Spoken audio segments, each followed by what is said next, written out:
kami ucapkan kepada Bapak Anies Baswedan, selamat datang di Sang Bumi Negara.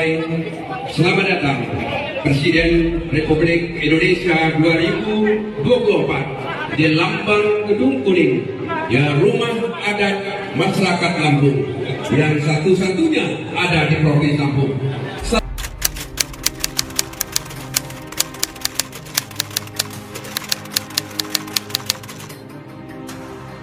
Seorang netizen bernama Angger Satrio, ia mencoba memancing keributan dengan menghina Anies Baswedan saat menghadiri deklarasi Anies Baswedan Presiden 2024 di Lampung. Dalam video tersebut, Anies terlihat menginjak nampan. Oleh para buzzer, hal tersebut dihina bahwa Anies tidak menghargai nampan. Seperti netizen Angger Satrio mengatakan, kata MC-nya, "Selamat datang Presiden Indonesia. Biarin aja biar senang, tapi jangan nampan buat jalan juga kali." Tentu saja tweet tersebut membuat netizen geram lantaran hal tersebut adalah budaya dari Lampung. Seperti Mazini, seorang pegiat sejarah menanggapi. Ia bahkan menantang para buzzer tersebut untuk bertemu langsung. Ia mentweet, "Itu adat kami di Lampung, sini saya jelasin. Cuma kalau memang penjelasan di tweet kurang panjang." Dirinya mengaku sudah mend-DM Angger Satrio atau Jaskiswadi. Ia meminta untuk bertemu. "Saya DM Jaskiswadi tadi untuk ketemu. Saya sama dia, biar bisa jelasin lebih panjang lagi. Jadi besok-besok nggak asal hina adat orang." Mazini juga menjelaskan, ini budaya Lampung dan bukan sedang dalam rangka pemujaan berhala. Jangan karena lo nggak suka Anies lo jadi asal komentar dan merendahkan budaya orang, padahal nggak ngerti apa-apa. Ia juga menyentil Rodison yang telah menghapus tweetnya. Talam yang dipakai buat alas kaki itu tempat perhiasan, bukan tempat makan. Proses menginjak talam ini sebagai penyambutan tamu biasa dilakukan saat pernikahan, karena mempelai tidak diperbolehkan menginjak tanah selama proses pernikahan. Fungsinya sama sebagai bentuk penghormatan. Kemudian, ia juga mengajak bertemu Rodison, posisi di mana ada waktu ketemu nggak? Bebas di mana aja, daerah Jakarta dan sekitarnya.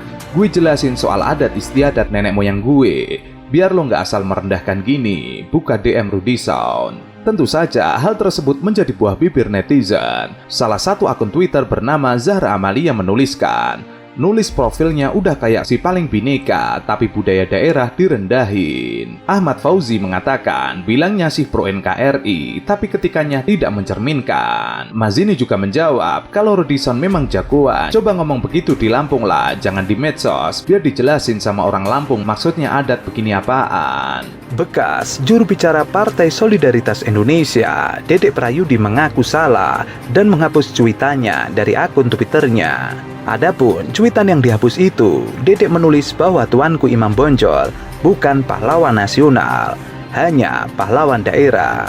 Lagian, Imam Bonjol bukan pahlawan nasional, beliau hanya pahlawan daerah.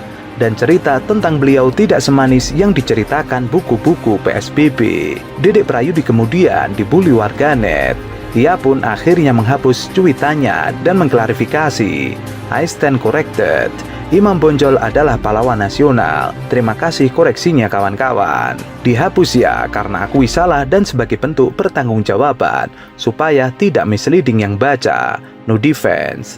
Jangan sampai di kemudian hari harus mendelete yang ditulis. Ketika seseorang mendelete yang ditulis, maka itu sebenarnya dia sedang mengatakan saya malu pada diri saya sendiri.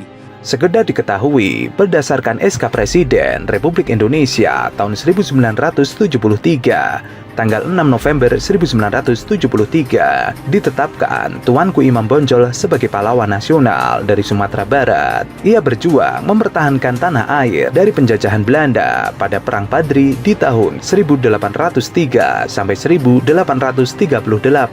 Tuanku Imam Bonjol lahir dengan nama Muhammad Sahab di Bonjol, Pasaman, Sumatera Barat. Ibunya bernama Dan Hamatun. Sementara ayahnya, Khotib Bayanuddin Sahab yang merupakan ulama dari Sungai Rimbang. Muhammad Sahab kemudian memperoleh beberapa gelar, yaitu Peto Syarif, Malin Basa, dan Tuanku Imam. Kemudian, Tuanku Nan Receh dari Kamang, Agam, salah satu pemimpin dari Harimau Nan Salapan, menunjuknya sebagai imam bagi kaum Badri di Bonjol. Inilah yang kemudian nama Muhammad Shahab akhirnya lebih dikenal dengan sebutan Tuanku Imam Bonjol. Hal ini yang perlu ditelaah lagi, karena milenial sekarang sangat alergi dengan pahlawan yang menggunakan sorban. Hal ini karena mencuatnya isu radikal-radikal yang digulirkan oleh buzzer politik. Iya, itu di Pangeran Diponegoro. Pattimura. Tahu Tuanku Imam Bonjol.